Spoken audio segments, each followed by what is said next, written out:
I'm going to provide you some facts and information about what we do now. I know that all of you will have questions, and we will try to provide some answers. But this is an ongoing investigation that's rapidly evolving. So there are some questions I will be unable to answer at this time.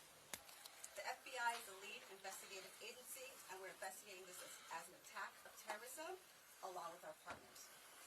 Today at approximately 3:15 a.m. Central Standard Time, an individual drove a pickup truck into a crowd on Bourbon Street in New Orleans, killing at least 10 individuals and injuring dozens more. After hitting the crowd, he exited the vehicle and fired upon local law enforcement. Law enforcement returned fire and the subject was pronounced deceased at the scene. 2 law enforcement officers were injured and transported to local hospitals. The subject has been identified as 42-year-old Samsud Dim Jabbar, a U.S.-born citizen from Texas. He was driving a Ford pickup truck, which appears to be rented, and we are working to confirm how the subject came in possession of this vehicle. An ISIS flag was located on the trailer hitch of the vehicle, and the FBI is working to determine the subject's potential associations and affiliations with terrorist organizations. Weapons and potential improvised explosive devices, IEDs, were located in the subject's vehicle. Other potential IEDs were also located in the French Quarter. As of now, 2 IEDs have been found and rendered safe. The FBI's Agent Bomb Technology, as our local law enforcement partners, have been working to determine if any of these devices are viable, and they will work to render those devices safe. The FBI, we are working with our partners to investigate this as an act of terrorism.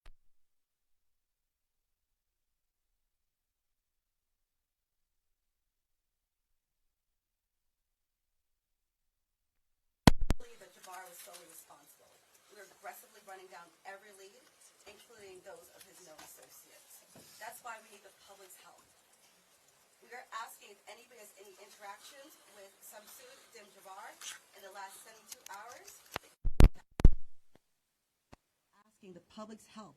We're asking anyone who has information, video, or pictures to provide it to the FBI. We have set up a digital tip line as well as our 1-800 number, 1-800-CALL-FBI. Please provide us with any information that can assist us in this investigation. Once again, thank you for your patience and assistance. For an updated statements or information, please check the FBI's website and our social media accounts. I will now turn over to Mayor Cantel. Thank you. Thank you very much.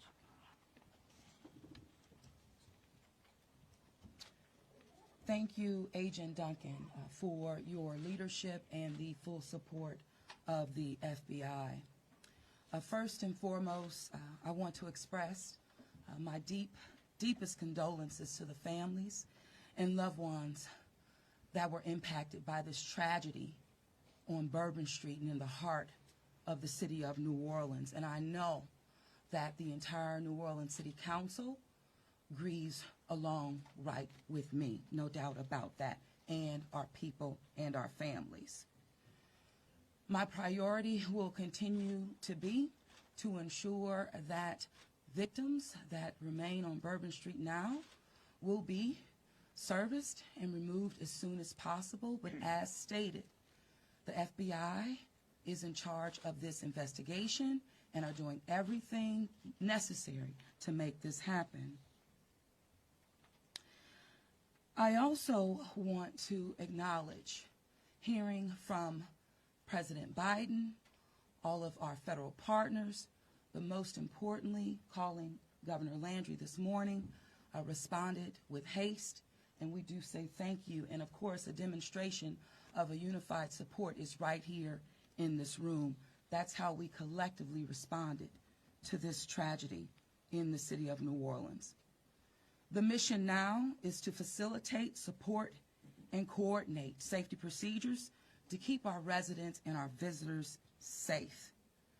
I've gone to the hospital along with Chief Kirkpatrick to visit our police officers, and considering their injuries, they're doing well. As I mentioned, this investigation is ongoing, and the FBI remains the lead in the investigation. It is an active crime scene as well. We are committed, no doubt, to uncovering all details surrounding this tragedy. And we're taking every necessary step to put even more safety procedures in place, especially given the nature of the investigation.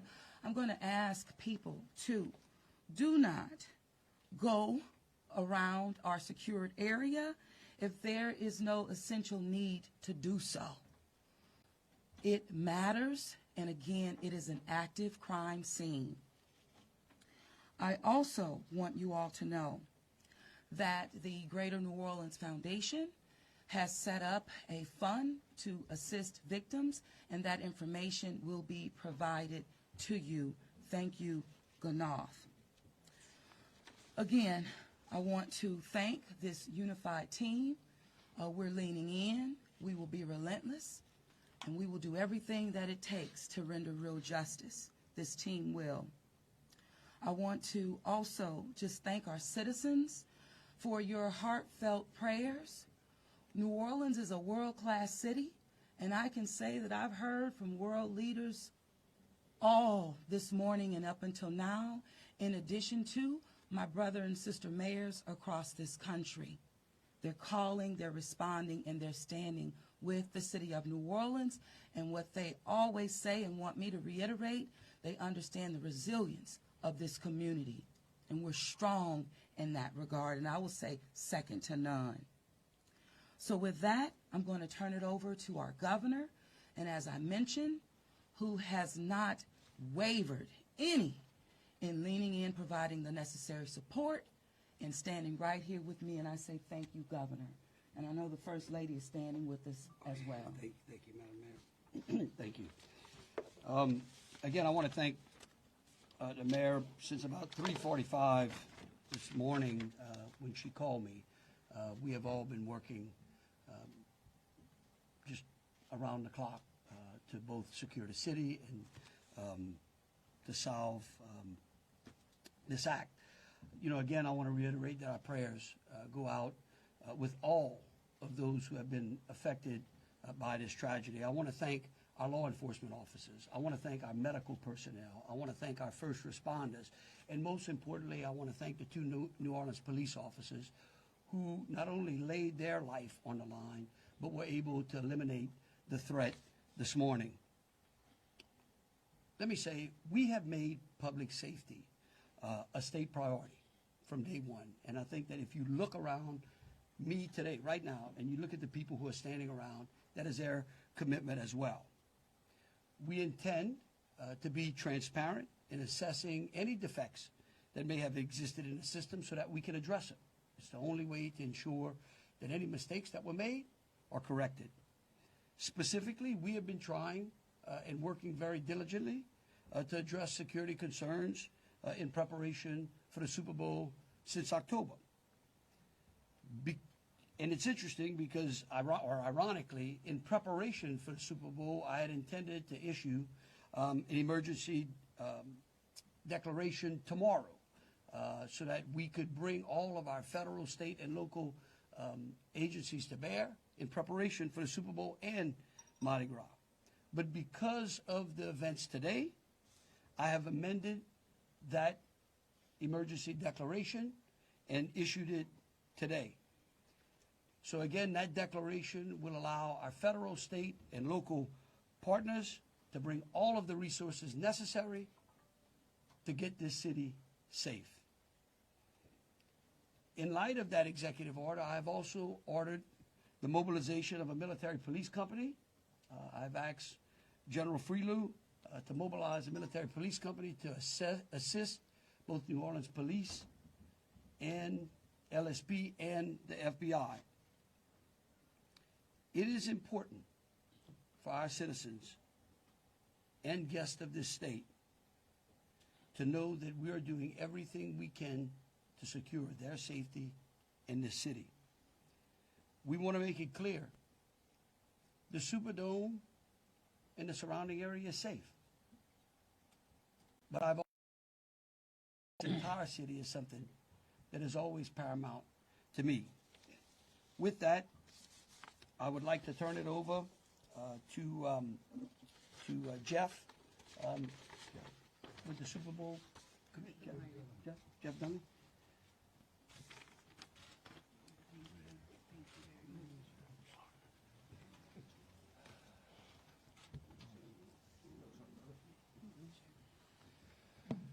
Good afternoon. Obviously, we wish we weren't here for this reason today. The Sugar Bowl Committee has a 90-year history of being a good corporate citizen for the city of New Orleans, and that's why this tragedy hurts us as much as anybody right now. So our condolences, thoughts, and prayers go out to the victims and their families as we all work through this. Of course, anytime we have a major event in the city of New Orleans, public safety is paramount, and we have full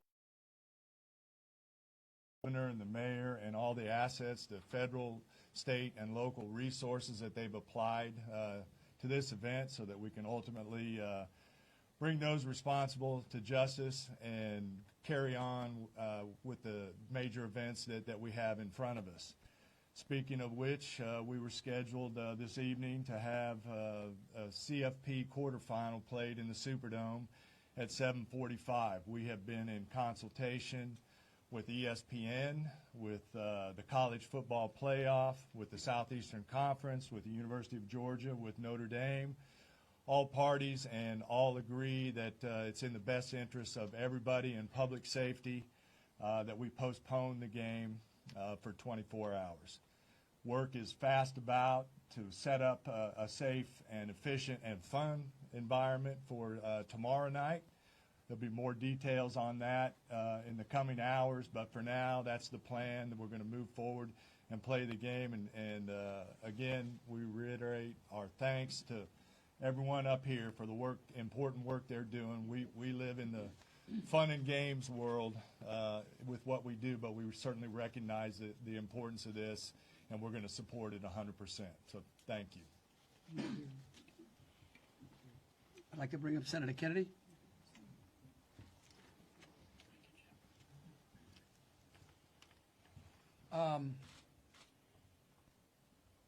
I wish I understood better why bad things happen to good people. If I make it to heaven, I'm going to ask. For those people who don't believe in objective evil, all you have to do is look at what happened in our city early this morning.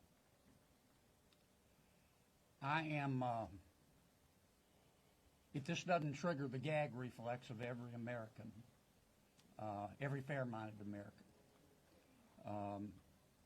I'll be very surprised. I'm here because these are my people. I'm here because these are my people's friends. I'm here because there are a lot of Louisianians that are scared tonight. I don't want them to be. There's a lot of information going around. Some of it is actually true. Some of it isn't. The federal government is now in charge of this investigation. By that I mean the White House, the FBI, the Department of Homeland Security, and the Department of Justice. I have not talked to the FBI. Maybe they've talked to my staff. I don't know. I did talk to the Secretary of Homeland Security a little while ago. And I told him that with all the respect I could muster, that we expect to put the full force and resources of the federal government behind this investigation.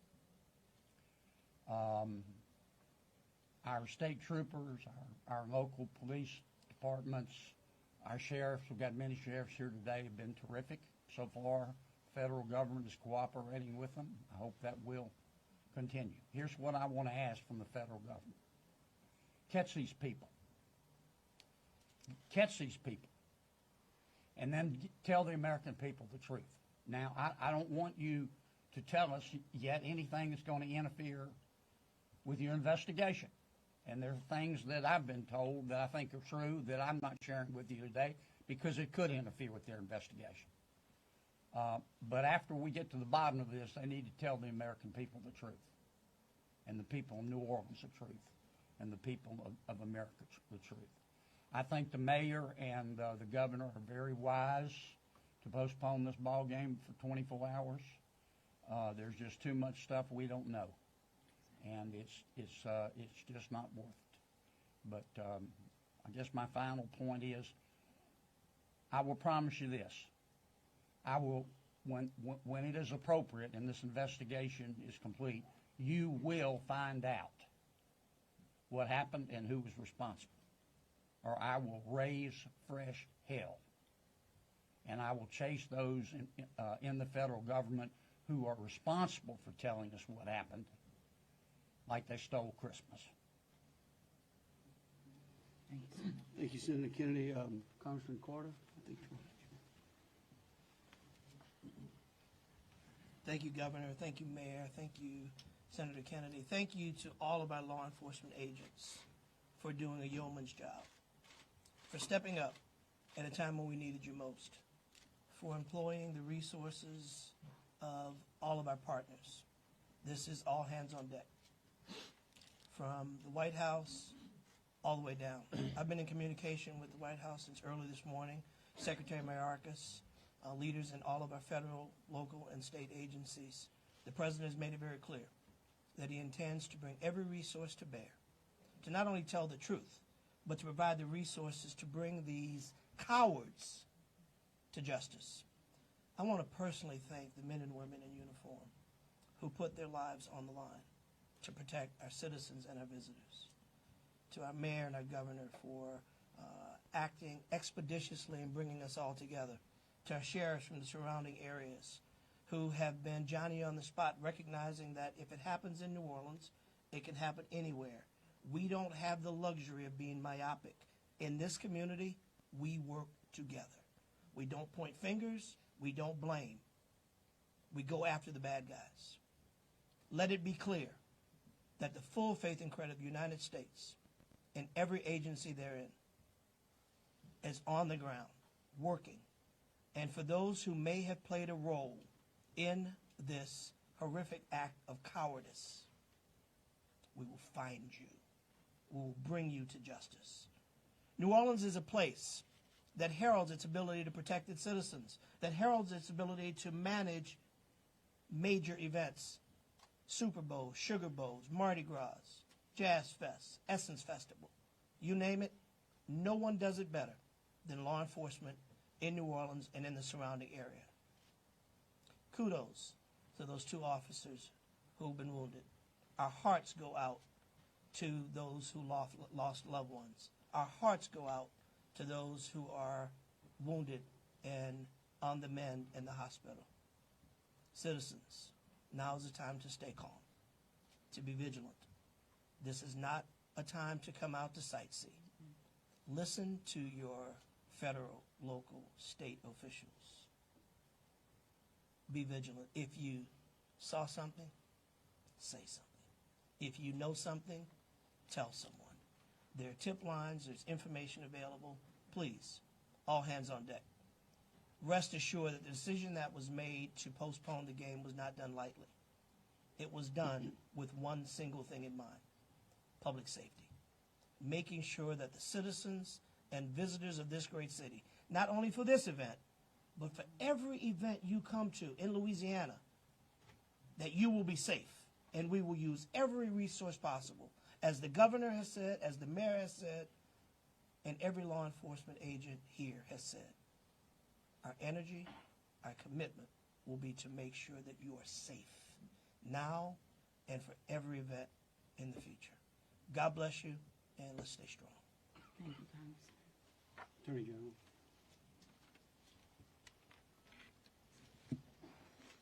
I first want to extend my sincerest condolences to the families of the victims. Parents got a phone call last night, early this morning, that no parent ever wants to receive. And as a parent of children who come to New Orleans and spend time here, I know that that is just something that, you know, we hold our breath sometimes till they're home safe, and some people did not come home safe. And we also have some people who are fighting for their lives right now in the hospital. So I'd ask everyone to pray for them. They need our support and they need our prayers. This was a heinous act, a heinous, cowardly act, and we will find them and we will bring them to justice. My office will be providing both investigative and prosecutorial support to the City of New Orleans, to the District Attorney, Jason Williams at New Orleans, as I have done for months. We will continue to do that. We will provide the governor with whatever support that he needs, and the Governor's Office of Homeland Security, whatever support that they need. I'll be here to help. I will be here to stand with the City of New Orleans. We will bring them to justice. Thank you. Thank you.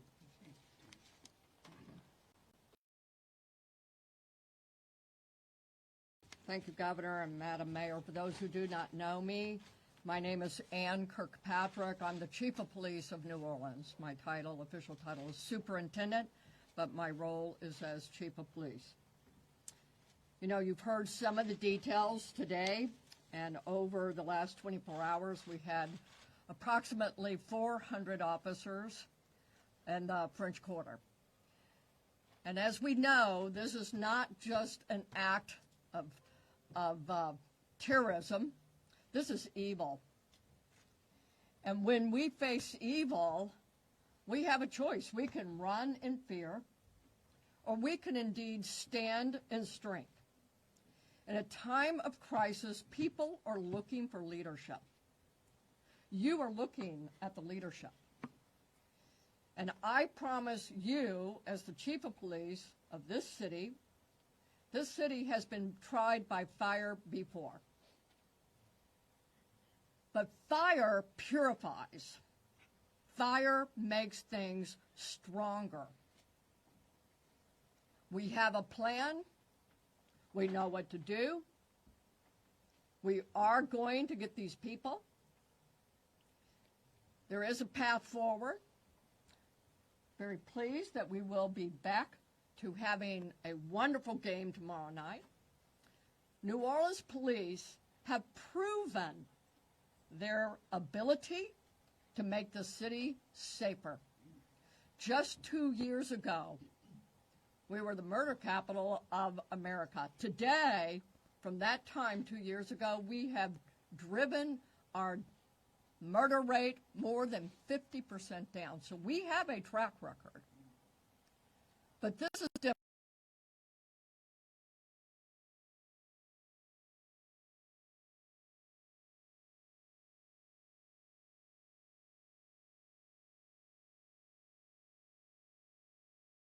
Officers engaged this terrorist who shot at them.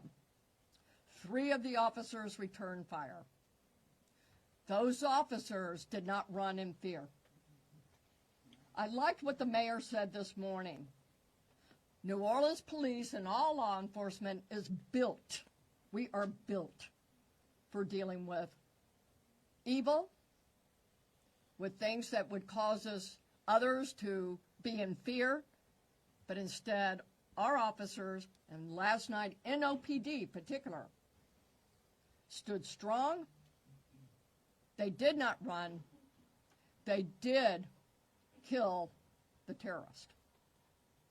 We have 2 officers indeed who received gunfire.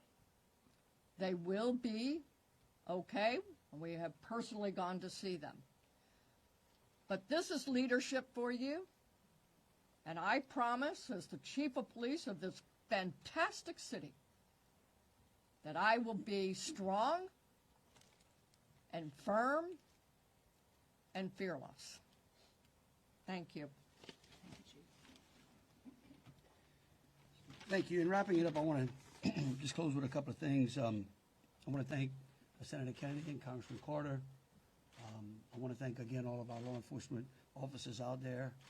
I want the families of the victims to know that I will be issuing an executive order that tomorrow, when Notre Dame plays Georgia, every flag of every state building in this state is going to be at half-mast. In remembrance of them, but remembering something else.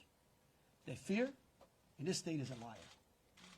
And these folks right here are going to make sure that justice is served.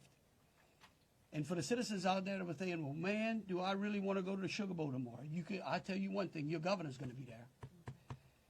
That is proof, believe you me, that that facility in this city is safer today than it was yesterday. And as we come to additional events in this city, I know in speaking with Senator Kennedy and Congressman Carter, and FBI acting director, and the incoming administration, that they are going to ensure that this city has the resources necessary to protect our citizens and our guests. And so with that, we'll take some questions. All right, if you could, we'll start over here with CBS. Katie, we'll work our way across the room. If I miss you, just give me a holler. I may not see you. Go ahead, Katie. Thank you, sir. Katie Weiss with CBS News. I think this has been a really tough day for a lot of people, but at this point, we're hearing that the death toll, according to some FBI sources, has gone up to 15. Is this true? Who wants to answer that? Yeah. I can speak to it, because unless you have a final number. We do not have a final number. We know that we have confirmed 10, but we did have people who had been transported who were in critical condition. And so I do not know that, but I can confirm 10. And one quick follow-up question, if I may. We know that there have been some local records in Texas about a misdemeanor background on this suspect. Any signs or warnings ahead of time about this person or their plans for what happened this morning? Because that is the investigation part, I will give the FBI. At this time, we cannot go into details about the subject's history. What I can tell you, the person was an Army veteran. We believe he was honorary discharged, but we're working through this process, figuring out all this information. The goal with the FBI is providing you with the most accurate and complete information. So once that information is confirmed, we'll make sure we push that out. Thank you.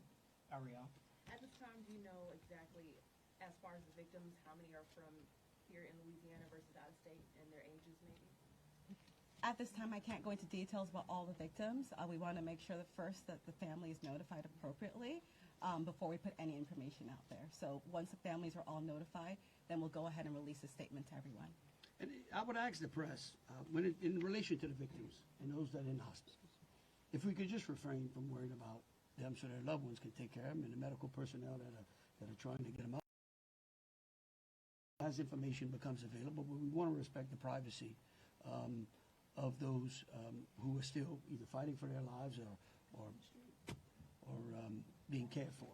Thank you. A follow-up, if I may. Go ahead. You guys mentioned accomplices. You don't think that the suspect acted alone. About how many more suspects are you guys looking into at this point? It's a range of suspects, and right now with the FBI, we do not want to rule anything out, so that's why we're asking if anyone has had any interaction with the deceased subject Jabbar in the last 72 hours, provide us with this information. You can provide us that information through 1-800-CALL-FBI or our digital tips line, which is available on our social media website, as well as the big FBI website. Can I say something, Arthur? Tell me who you're with. WDSU. WDSU. Okay, and CBS. NBC's over here on the right. Oh, that's an unusual position. I don't get it. You wouldn't. Look, the FBI is not going to be able to answer those questions, okay?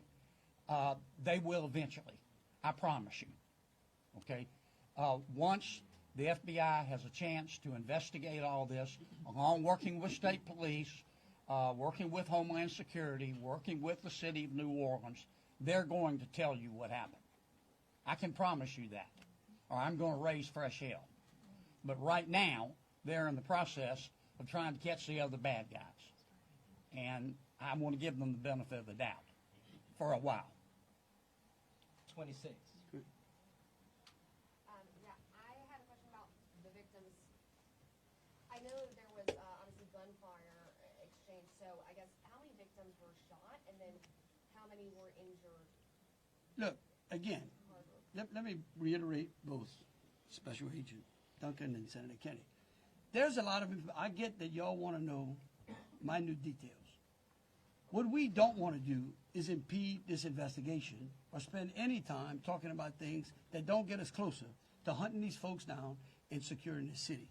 And so at a particular point in time, we will release as much information as we can, but at this time, in relation to the investigation, I would ask y'all to refrain from those. So, ladies and gentlemen, if we're going to just have more of the same as the governor just said, we're going to provide that information, but we're going to wrap the press conference now. Hold on a second. Hold on. Let me finish. You weren't listening. If all of the questions are more of the same, what the governor just said in position, we won't be doing that to provide that information. And if you have a quick, different question, then let's do that quickly and move on. Okay? My question. Hold on, Senator. It's in an orderly fashion. You say there are multiple. Ma'am. Hold on, sir.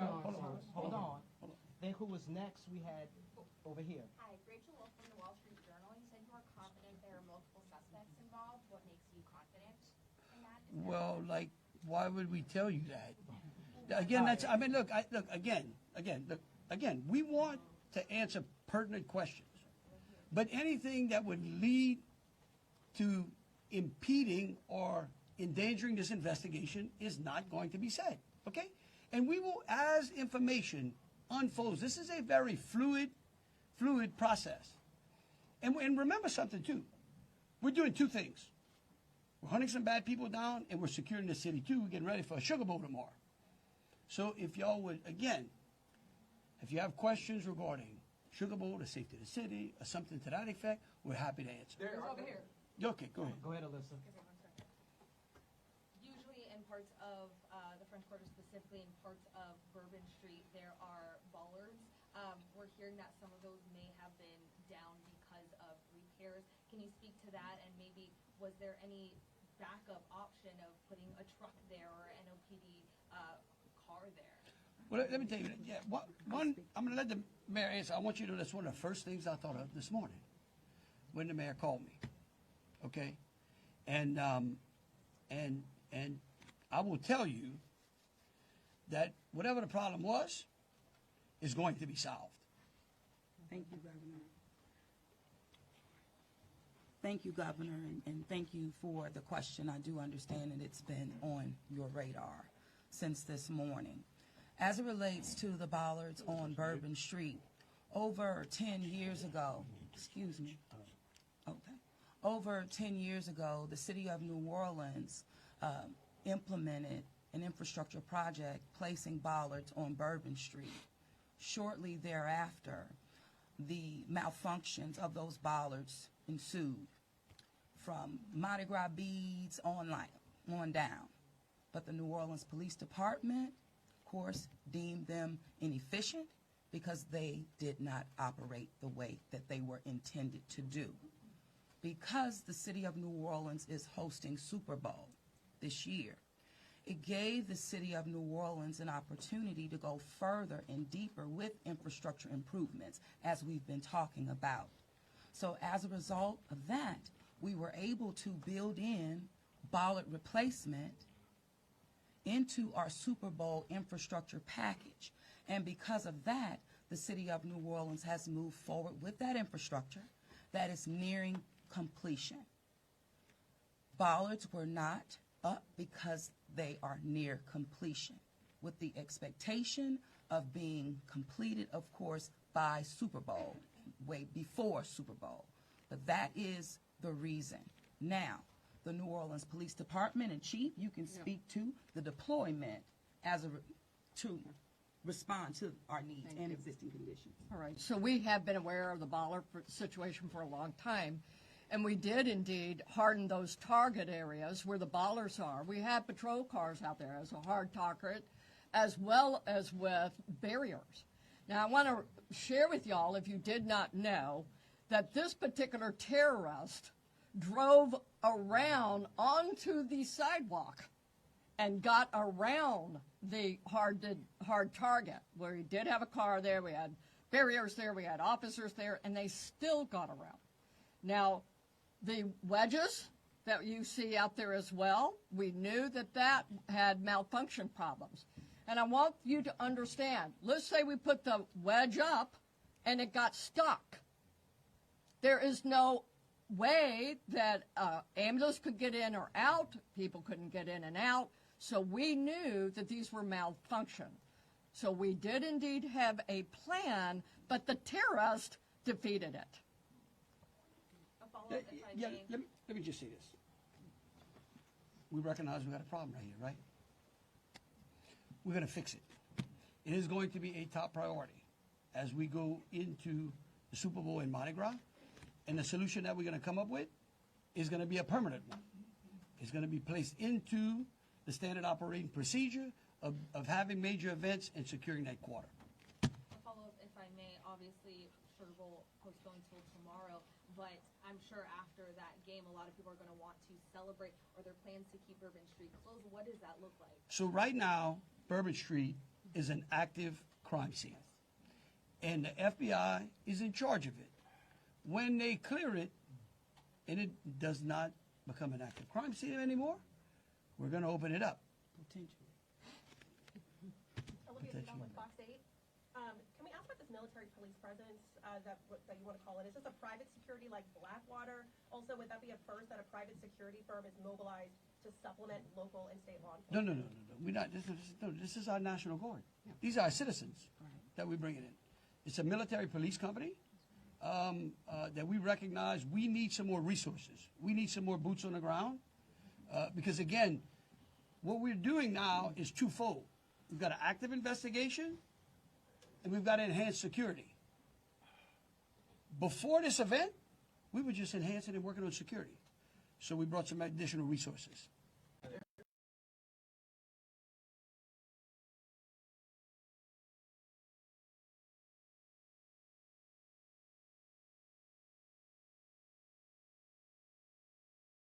That lift gate last night, were there things in place of those bollards which are being repaired? Sure, the chief spoke to the plan in place, and that is yes. That was indeed. So anything that is currently in the midst of being repaired had a backup replacement? It had vehicles and officers were there where all of those ballasts have been. We had that. We knew. So we did have it. And like I said, in this particular case, terrorists just went all the way around up onto the sidewalk. And for the lift gate, what about for the lift gate? Was there a vehicle like backing in and out to block that lift gate area, or was that just down and open? Because that's what we've heard from witnesses. Chief, Captain. The reason I'm calling the captain, he's the captain over that district, and that is a question I'm going to let him address for you.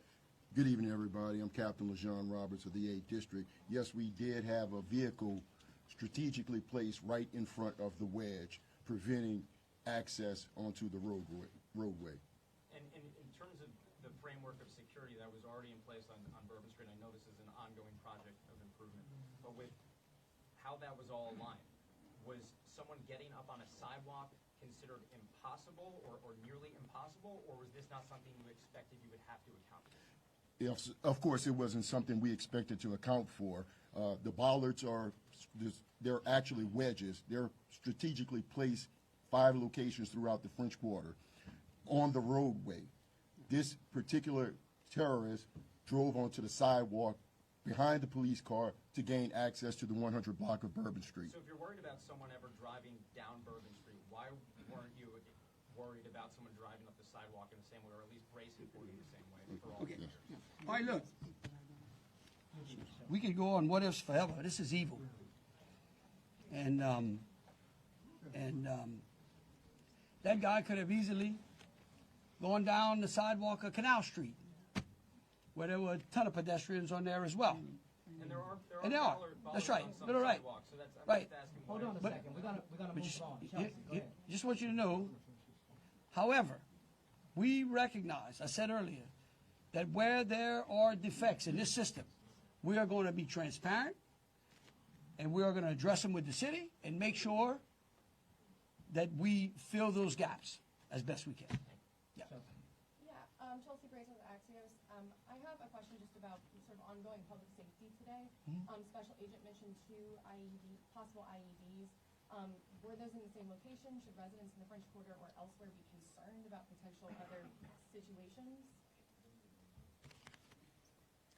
The two IEDs, they were in different locations, and what we've done in conjunction with our local and state partners, we've gone through and done a sweep to identify anything that we thought was suspicious, and we have not. However, as I said before, if the public sees something, please reach out to us. That way we can go through and verify that we did not miss anything. But we conducted initial sweeps, I think, starting shortly after our initial Yes, I'm going to thank you, press conference. Agent. I do want to share that we have a plan, and we have been implementing that plan. One of those plans is that we have swept all of these areas. The word swept means we have put officers out there as a grid, walking down the streets, every street in the French Quarter, looking for suspicious packages, bags, ice chests, you name it. And they have been walking it as a grid. We've been doing the same thing on Poitras and all the accesses into the Superdome. Part of the safety plan is we have bomb dogs out there sweeping the Superdome and all the exterior area, and we're locking that down. That will be locked down through the game tomorrow. So that's a part of that safety plan, and we've already been implementing it. Okay, thank you all for coming out. Question back here for the governor on the MPs. How many MPs will be deployed to the war? Right now, there's I think it's a General Freelo, 100? 100. 100, and, yep. All right, thank y'all so much. Thank you. What gives you the confidence tomorrow night it'll be safe, right? I'm going to be there. Yes, but you're also saying you're making improvements, sir. What gives you the confidence? You're a bodyguard. Yeah.